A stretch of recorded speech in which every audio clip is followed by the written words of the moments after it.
the woman with the most celebrated voice in music history, sat on her white leather sofa, staring at the man who had just asked her an impossible question. Bobby Brown, the bad boy of R&B who had somehow captured her heart, stood by the window overlooking Central Park, his reflection ghost-like in the glass. He had just given her an ultimatum that would force her to choose between the two things she loved most in the world: her music career, the identity she had built since childhood, the expectations of millions, or him, the relationship that made her feel alive for the first time in years, the escape from perfection, the chance to finally be herself. Whitney's hands were shaking as she reached for the wine glass on the coffee table, her third that evening. In exactly 2 hours, she had a conference call with Clive Davis about her upcoming album. In exactly 2 weeks, she was supposed to begin a world tour that had been planned for 18 months. And in exactly this moment, Bobby Brown was asking her to walk away from all of it. What Whitney said next would change the trajectory of music history and set in motion a love story that would ultimately destroy them both. If you want to discover the hidden choice that transformed America's sweetheart into a tragic figure, hit that subscribe button right now, because this story will show you that sometimes the most dangerous love is the one that promises to set you free. To understand the magnitude of the choice Bobby Brown forced Whitney to make that night, you need to understand who Whitney Houston was in 1991. She wasn't just a successful singer. She was a carefully constructed cultural phenomenon, a symbol of crossover success that had made her one of the most famous women in the world. 7 consecutive #1 singles, over 70 million albums sold, a voice that music critics called once in a century. But behind the pristine image was a woman drowning in expectations she had never asked for. Whitney's entire life had been orchestrated by other people. Her mother, legendary gospel singer Whitney Houston, had trained her voice since childhood with a perfectionism that bordered on cruelty. Every note had to be flawless. Every performance had to exceed the last. Any sign of weakness was met with harsh criticism disguised as tough love. Then there was Clive Davis, the record executive who had discovered Whitney and molded her into a commercial juggernaut. Clive controlled everything: her song choices, her wardrobe, her public statements, even her romantic relationships. He had built the Whitney Houston brand with the precision of an architect designing a cathedral, and he protected that brand with fierce determination. The image they had created was America's sweetheart: wholesome, elegant, safe. A black woman who could appeal to white audiences without making them uncomfortable. A beautiful face with a powerful voice who never talked about race, politics, or anything controversial. She was perfect, polished, and completely artificial. Whitney's closest friend, Robin Crawford, saw the toll this manufactured perfection was taking. Whitney was living in a prison of other people's expectations, Robin later revealed. She couldn't express her real opinions, couldn't dress the way she wanted, couldn't even choose her own friends without someone questioning whether it would hurt her image. The pressure was particularly intense because of whispers about Whitney's sexuality. Her relationship with Robin was the subject of constant speculation, and the record label worked overtime to present Whitney as heterosexual and available. Every public appearance was choreographed to project an image of traditional femininity and romantic availability to male suitors. By 1991, Whitney was exhausted. She had achieved everything a singer could achieve, but she felt empty. The success meant nothing because it wasn't really hers. It belonged to the character she played, the perfect princess who existed only for other people's approval. At 27 years old, Whitney Houston had never been allowed to make a truly independent decision in her entire life. That's when Bobby Brown walked into her world and offered her something she had never experienced before: the possibility of rebellion. Bobby Brown in 1991 was everything Whitney Houston's carefully constructed image was not. Where she was polished, he was raw. Where she was controlled, he was wild. Where she followed rules, he broke them with gleeful abandon. And that was exactly what made him irresistible to a woman who had spent her entire life being told who to be. Bobby had risen to fame as a member of New Edition before launching a solo career that made him one of the biggest stars in R&B. His 1988 album Don't Be Cruel had sold over 12 million copies and established him as the king of New Jack Swing. But Bobby's reputation wasn't built solely on his music. He was known for his volatile behavior, his run-ins with the law, his numerous relationships, and his refusal to play by the entertainment industry's rules. Where Whitney was carefully media-trained to give perfect answers in interviews, Bobby said whatever came to his mind. Where Whitney was advised to avoid controversy, Bobby seemed to seek it out. He was unapologetically himself, flaws and all, and that authenticity was magnetic to someone who had never been allowed to show her imperfections. They met at the 1989 Soul Train Music Awards, and the attraction was immediate and intense. Whitney's handlers immediately warned her that Bobby was dangerous to her image. Too controversial, too unpredictable, too black in a way that might alienate her white fanbase. But for the first time in her life, Whitney didn't care what her handlers thought. Bobby represented freedom. With him, she could curse, drink, smoke marijuana, let her hair go natural, wear clothes that weren't pre-approved by a team of image consultants. With Bobby, she could be messy, imperfect, human. After a lifetime of being told she had to be perfect, Bobby's acceptance of her flaws felt like love. Their early relationship was passionate and tumultuous. They would have explosive arguments followed by intense reconciliations. Bobby would disappear for days, then show up with extravagant gifts and promises to change. It was dysfunctional and unhealthy, but it was also the first relationship where Whitney felt like she could be her authentic self. Bobby's friends tried to warn him that Whitney came from a different world. "Man, she's got handlers and publicists, and a whole team of people controlling her life," one friend told him. "You think they're going to let her be with you without a fight?" But Bobby wasn't worried about Whitney's team. He was worried about whether Whitney herself was strong enough to choose her own path. In his own way, Bobby recognized what few others did. Whitney wasn't living her own life. She was performing a role that other people had written for her. And Bobby, with his working-class Boston upbringing and his history of fighting for his independence, couldn't respect someone who wouldn't fight for themselves. That's what led to the ultimatum that night in March 1991. Bobby had reached his breaking point with Whitney's inability to make her own decisions. The argument that led to Bobby's ultimatum had started innocently enough. Whitney had mentioned, almost casually, that Clive Davis wanted her to do a duet with Michael Bolton for her upcoming album.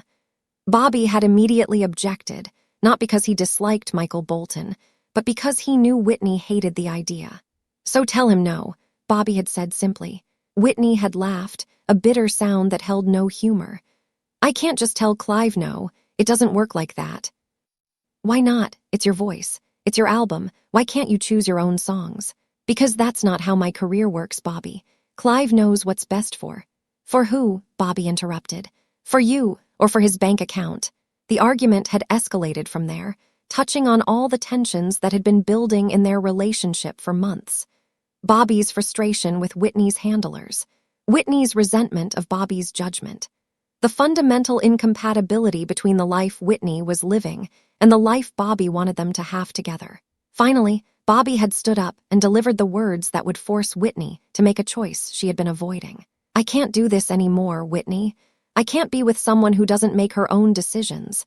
Every time we make plans, you have to check with your mother.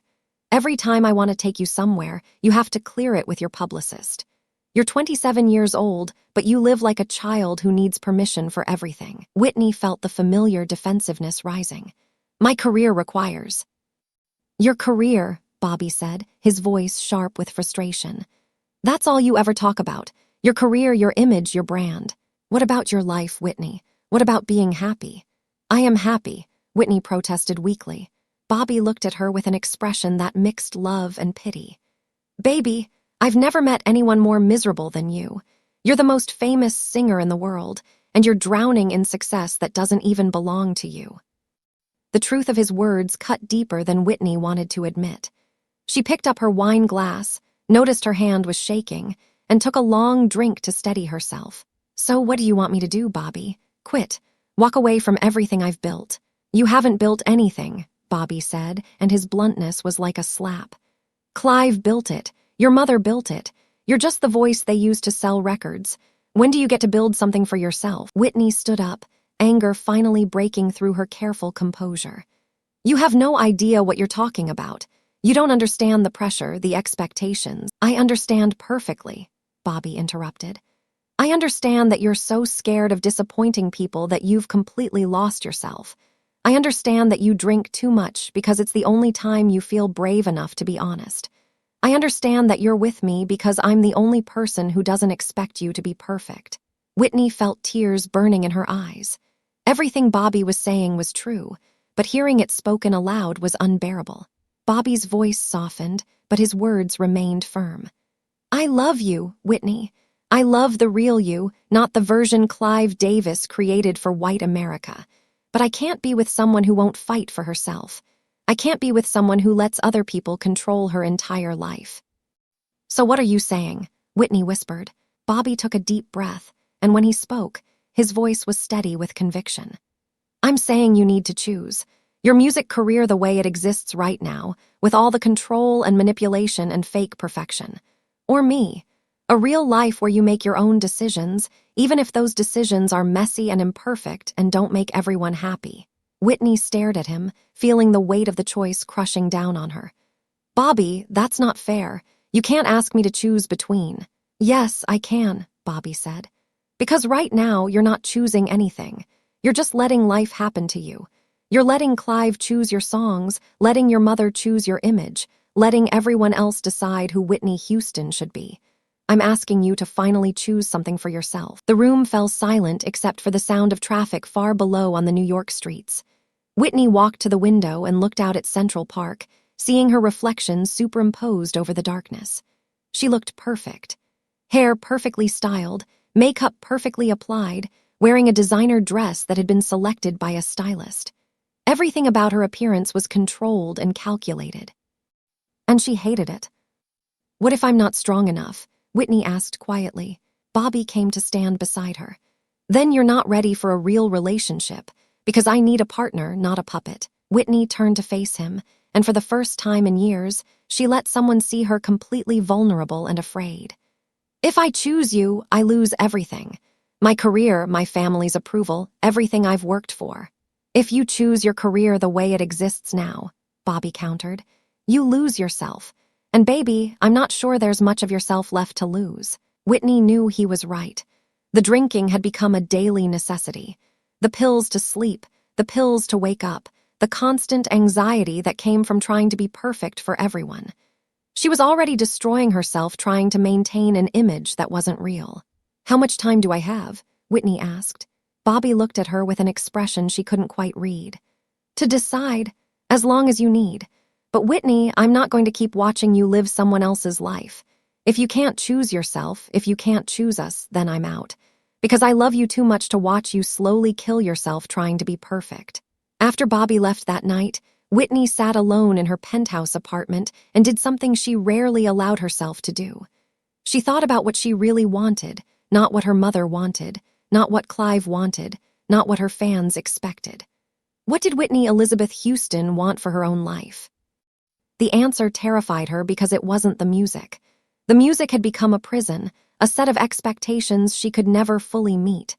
What she wanted was to feel human again, to make mistakes without the world watching and judging, to be loved for who she was, not for the perfect image she projected. She wanted Bobby.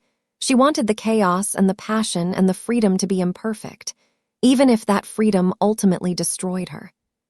3 days after Bobby's ultimatum, Whitney made her decision.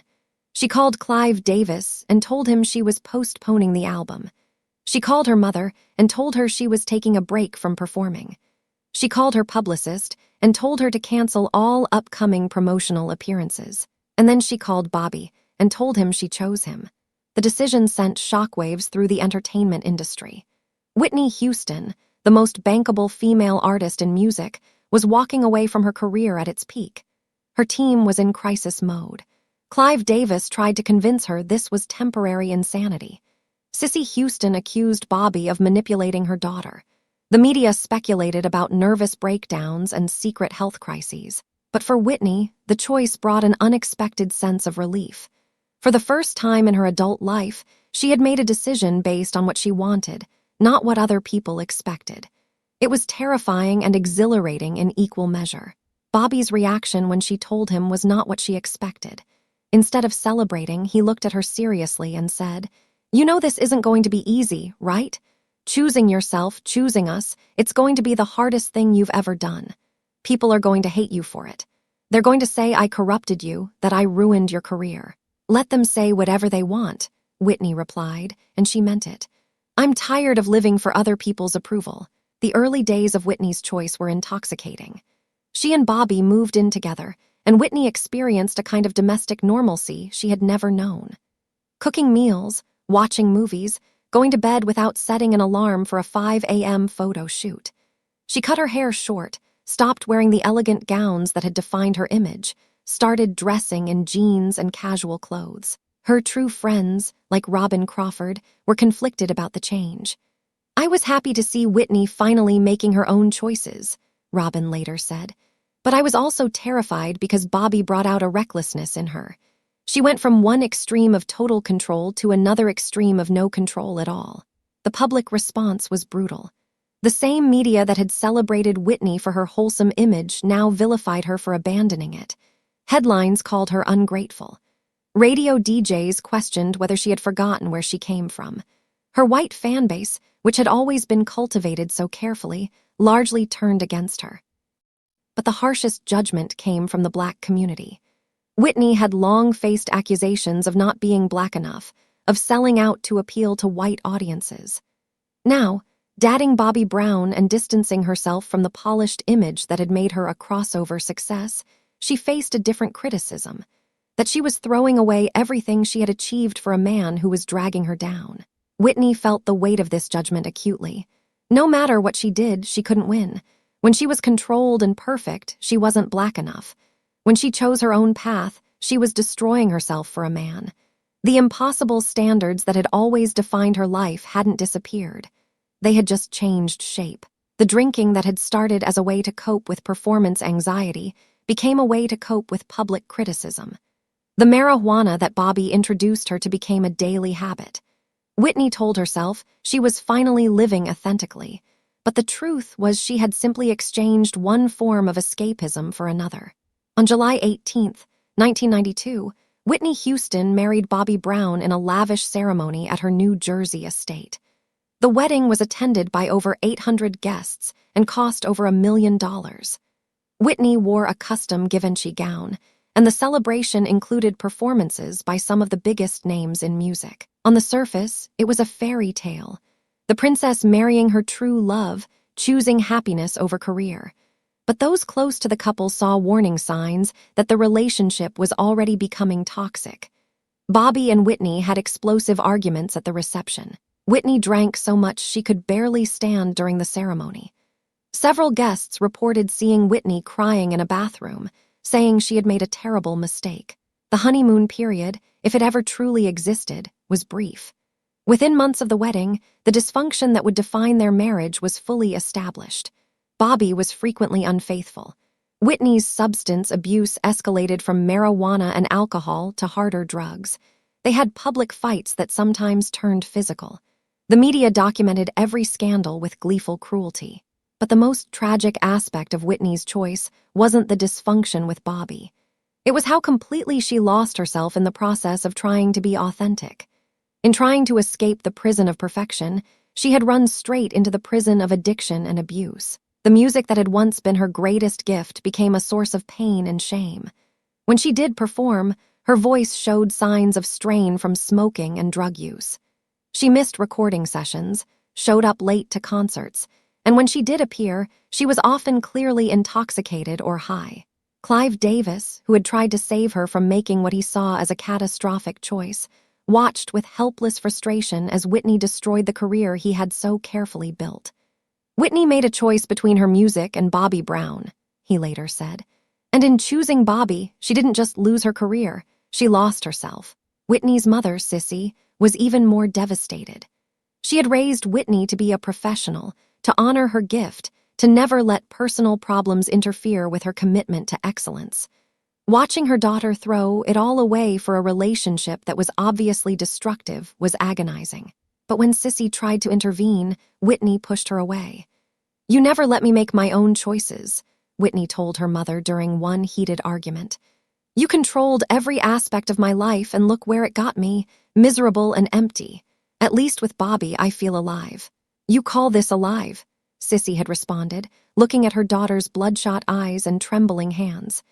"Baby, you're killing yourself." Whitney's response was telling. "Maybe I'd rather die being myself than live being someone else's puppet." It was a tragic irony that Whitney thought she was finally being herself, when in reality, she was becoming someone even more lost than the manufactured pop princess had ever been. The drugs and alcohol that were supposed to free her from anxiety and pressure had instead enslaved her to addiction. The relationship that was supposed to allow her to be authentic had instead become a cycle of dysfunction and abuse. The years following Whitney's choice to prioritize her relationship with Bobby over her carefully managed career were marked by a slow, painful decline that played out in the public eye. Her 1998 album My Love Is Your Love showed flashes of her former brilliance, but it also revealed a voice that was no longer the pristine instrument it had once been. The runs were rougher, the high notes less effortless, the overall quality diminished by years of substance abuse. Whitney's public appearances became increasingly erratic. The infamous 2000 Academy Awards performance, where she looked gaunt and her voice cracked, shocked fans who remembered her flawless 1991 Super Bowl rendition of the Star-Spangled Banner. The 2002 interview with Diane Sawyer, where Whitney defensively denied being addicted to crack cocaine while clearly struggling with addiction, became a cultural touchstone of celebrity decline. Through it all, Whitney remained married to Bobby, and she consistently defended her choice to prioritize their relationship over her career. "Bobby didn't ruin my career," she told Oprah in a 2009 interview. "I made my own choices. I chose to be with him. I chose to use drugs. I chose to walk away from the pressure and expectations.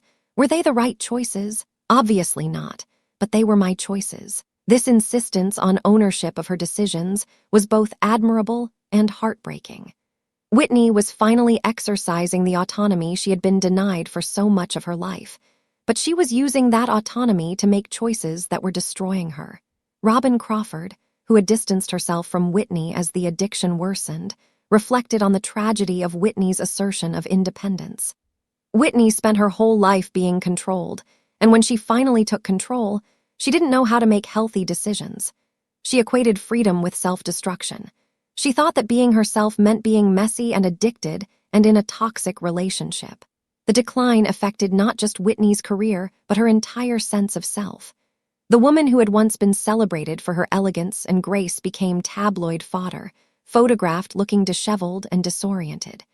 The voice that had once seemed like a gift from God became a reminder of what had been lost. The love story that was supposed to set her free had become a public spectacle of dysfunction. Bobby and Whitney's relationship finally ended in 2006 when Whitney filed for divorce. By then, she had lost custody of their daughter Bobby Christina to Bobby due to her drug addiction. She had squandered millions of dollars. She had alienated most of her family and friends, and she had destroyed the voice that had made her one of the most celebrated singers in history. The divorce should have been a moment of liberation, a chance for Whitney to finally rebuild her life on healthier terms. And in some ways, it was. Whitney got sober, reconnected with her family, and attempted a comeback with the 2009 album I Look to You. But the damage was done. Her voice, while still capable of moments of beauty, would never recover its former power. The years of smoking crack, drinking heavily, and pushing her vocal cords beyond their limits had caused permanent damage. And the psychological wounds from years of abuse, addiction, and public humiliation ran even deeper than the physical ones. In the years between her divorce from Bobby and her death in 2012, Whitney Houston engaged in a painful process of reckoning with the choice she had made that night in March 1991. In interviews, she was remarkably honest about her regrets while simultaneously defending her right to have made her own decisions. "People ask me if I regret choosing Bobby over my career," Whitney said in one of her final interviews. "And the truth is, I regret a lot of what came after that choice. I regret the drugs, the dysfunction, the wasted years. But I don't regret finally making a choice for myself, even if it was the wrong choice. Because living someone else's life was killing me just as surely as the drugs did." This perspective revealed the impossible bind Whitney had found herself in. The choice Bobby had forced her to make wasn't really between her music and their relationship. It was between continuing to live an inauthentic life that was slowly crushing her soul, or taking control of her life in ways she had no preparation for and didn't know how to handle healthily. Whitney's daughter, Bobby Christina, later spoke about how her mother's struggle with this impossible choice affected her own life. "My mom wanted me to be able to make my own decisions, but she also wanted to protect me from making the kind of choices that had hurt her. She was torn between letting me be free and keeping me safe." Tragically, Bobby Christina would follow her mother's path almost exactly, dying at age 22 from a combination of drug intoxication and drowning, eerily similar to the circumstances of Whitney's own death. On February 11, 2012, Whitney Houston died in a bathtub at the Beverly Hilton Hotel. She was 48 years old, and she died the night before the Grammy Awards, the same award show where she had once shone so brightly. The official cause of death was accidental drowning, with heart disease and cocaine use as contributing factors. In the aftermath of her death, the debate about Whitney's choice that night in 1991 took on new intensity. Some blamed Bobby Brown for giving her an ultimatum that set her on a path to destruction. Others blamed Whitney for making such a catastrophic choice. Still others blamed the music industry for creating conditions where a talented young woman felt she had to choose between her art and her authentic self. Bobby Brown himself was devastated by Whitney's death and defensive about his role in her decline. "I didn't ruin Whitney Houston," he said in interviews after her death.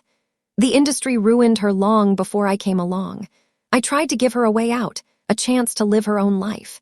It's not my fault she didn't know how." There was truth in Bobby's words, even if it was uncomfortable truth. Whitney Houston had been controlled and manipulated for so long that, when she finally asserted her independence, she didn't have the tools to do so in a healthy way. She confused freedom with recklessness, authenticity with self-destruction, love with codependency. But there was also truth in the criticism of Bobby. His ultimatum had forced Whitney to make a choice she wasn't ready to make, and he had introduced her to harder drugs that accelerated her decline. Their relationship, while passionate, had been fundamentally unhealthy from the beginning. The real tragedy wasn't that Whitney made the wrong choice in choosing Bobby over her carefully managed career. The real tragedy was that she was in a position where those seemed like her only two options: a life of inauthentic perfection that was slowly killing her soul, or a life of chaotic self-destruction that was quickly killing her body. What Whitney needed was a third option: the ability to make authentic choices while maintaining healthy boundaries, the freedom to be imperfect without being self-destructive, the support to assert her independence without losing everything she had worked for. But in 1991, surrounded by people who wanted to control her and a culture that demanded she be either perfect or nothing, Whitney couldn't see that third option. So she made the choice that seemed bravest at the time, even though it led to her ultimate destruction. Today, Whitney Houston's story is taught in music industry courses as a cautionary tale about the dangers of manufactured celebrity and the importance of artist autonomy. But it's also a reminder of how difficult true autonomy can be for people who have spent their entire lives being controlled by others.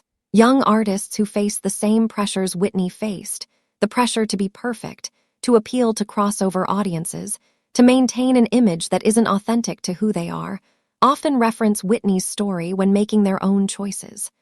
Some use it as inspiration to take control of their careers earlier. Others use it as a warning about the potential consequences of rebellion. Jennifer Hudson, who portrayed Aretha Franklin in the film Respect, and who has spoken often about being influenced by Whitney, offered perhaps the most nuanced perspective on Whitney's impossible choice. Whitney Houston taught us that freedom without wisdom is dangerous, but so is success without authenticity. The answer isn't to choose one or the other. The answer is to build a life where you don't have to choose between being successful and being yourself. That wisdom came too late for Whitney, who spent her entire adult life trapped in impossible binaries: perfect or flawed, controlled or chaotic, successful or authentic. She never got to experience the synthesis that might have saved her, a life where she could be both successful and true to herself, both disciplined and free. The final, heartbreaking irony of Whitney's choice is that, by the time she died, she had lost both the things she thought she was choosing between. Her career was in ruins, destroyed by years of addiction and erratic behavior. And her relationship with Bobby was over, ended by the same dysfunction that had defined it from the beginning. All she had left was the knowledge that she had made her own choice, even if it was the wrong one.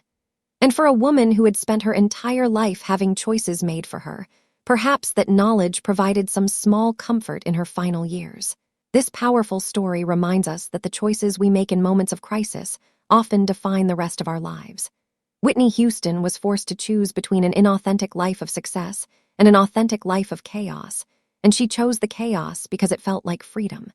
The tragedy isn't that she made the wrong choice. The tragedy is that she was in a position where those seemed like her only options. What impossible choices are you facing in your own life? What would you sacrifice for the chance to finally be yourself? Share your thoughts in the comments below. If this story made you think differently about the cost of fame and the complexity of autonomy, hit that like button and share it with someone who needs to hear Whitney's story. Don't forget to subscribe and ring that notification bell, because we have more incredible stories that reveal the human cost of impossible choices and the courage it takes to live authentically.